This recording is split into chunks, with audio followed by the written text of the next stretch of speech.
지난해 초중고등학교 사교육비가 27조 원을 넘어 역대 최고를 기록했습니다.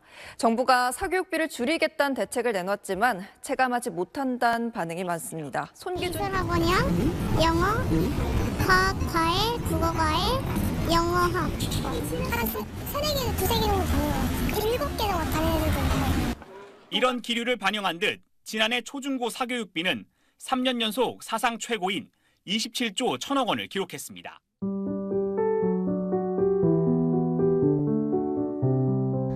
우리나라 학생들은 좋은 대학교를 가기 위해 치열하게 경쟁합니다. 이러한 경쟁에서 살아남기 위해 학생들은 사교육에 발을 들입니다. 때문에 사교육비는 매년 증가하는 추세이고 초등학생 10명 중 8명은 사교육을 받고 있습니다. 왜 사교육비는 증가하는 걸까요? 이를 알아보기 위해 인터뷰를 진행해 보았습니다.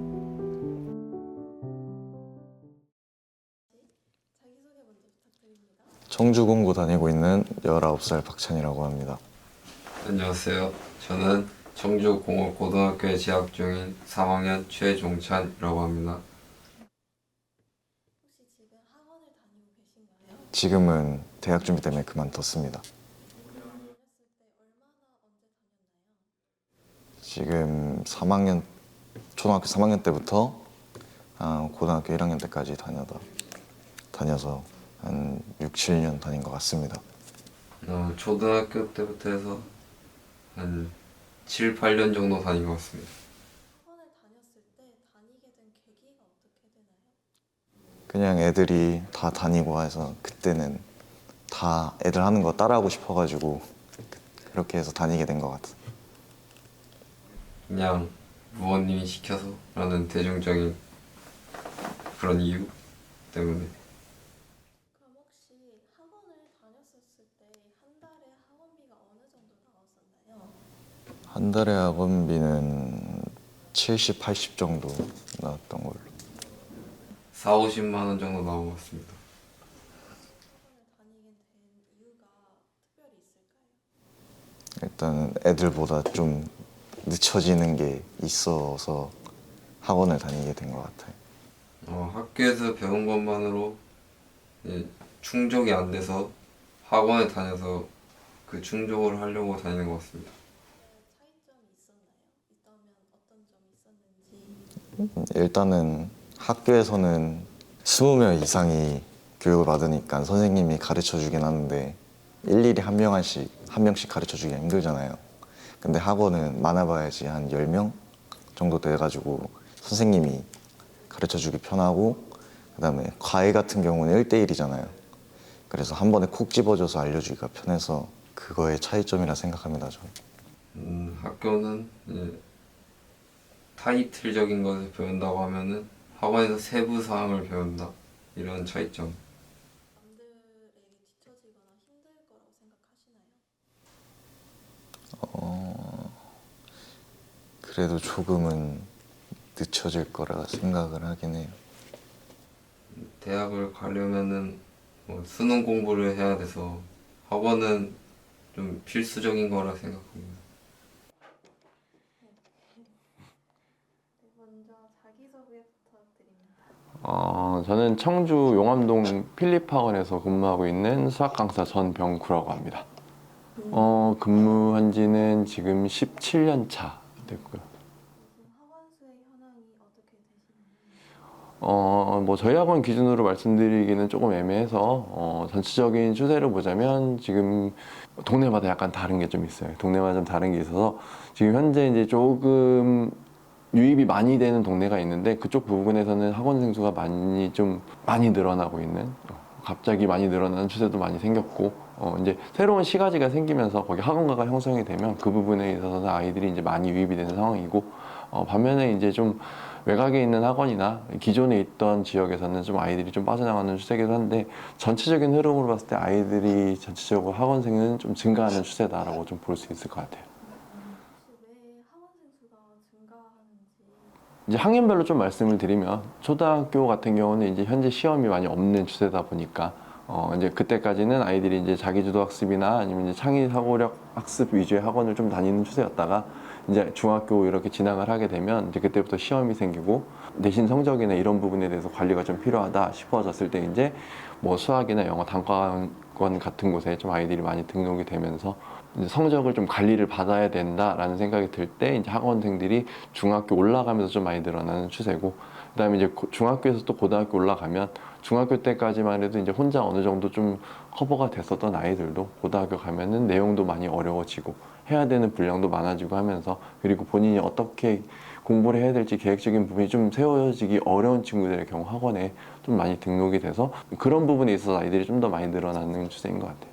학교에서 공부를 배우는데 학원을 다니는 이유가 어떤 게 있을까요? 본인의 이제 부족한 부분을 채우기 위해서 다니는 친구들이 있고, 예를 들면 잘하는 친구들 같은 경우는 학교에서 다뤄주지 못하는 부분을 학원에서 추가로 더 다뤄줄 수 있기 때문에 다니는 친구들도 있고, 혹은 이제 학교 수업을 못 따라가서 학원에서 좀 더 케어를 받아야 돼서 학원을 다니는 친구들도 있고, 좀 혼자 스스로 공부하기에는 좀 계획성도 조금 부족하고, 그다음에 의지가 조금 부족하다, 마음가짐이 좀 부족하다 싶은 학생들이 학원을 다니면서 학원에서 이제 스케줄도 잡아주고 학원의 일정에 맞춰서 공부를 해 나가다 보면 어느 정도 이제 따라갈 수 있는 상황이 생기니까, 그런 부분 때문에 학원을 학교에서 배우는 것 이외에 이제 부수적인 부분을 좀 원해서 다니는 경우가 좀 더 많다고 생각이 돼요. 경쟁에서 살아남을 수 있을 것 같다고 생각하시나요? 그건 조금 어려울 거라고 생각이 들어요. 학교에서 모든 정보를 제공해 주는 게 아니기 때문에, 그러니까 교육적인 부분뿐만 아니라 이제 대학 입시 쪽으로 가면 대학 입시 쪽에서는 정보가 엄청나게 많은 양의 정보가 필요하기 때문에 뭐 학원에서 모든 걸 제공해 준다라고는 할 수는 없지만, 학원이나 인강이나 온라인에서 제공되는 컨텐츠들을 이용해서 대학교 입시에 좀 필요한 부분들, 예를 들면 뭐 수시도 사실 전형이 너무나 많기 때문에 내가 어떤 수시에 내가 맞출 수 있고, 학종이나 교과 내신 성적 이런 것들도 포함해서 내가 어떤 걸 준비해서 어떻게 대학 입시를 좀 준비해야 되는지에 대한 정보를 학교에서 모든 걸 제공해 주진 않아요. 상담을 받으면서 제공을 받을 수는 있는데, 사실 학교 선생님들도 너무나 다양한 전형이 있기 때문에 모든 걸 알 거라고 생각은 하지 않아요. 나도 사실 마찬가지고. 그래서 요새 이제 새롭게 나온 직업군 같은 게 이제 입시 컨설턴트라는 직업이나 이런 것들이 있는 것처럼, 그런 부분이 따로 존재하는 만큼 그런 부분에 있어서는 도움이 필요하지 않을까, 입시를 위해서는. 네, 그게 학원이 하나의 도움이 될 수 있다. 학교에서 도움을 못 받느냐, 그건 아니지만 학교에서 도움받는 것보다 조금 더 많은 정보와 그런 걸 제공받기 위해서는 좀 더 도움이 될 수 있다, 학원 쪽이.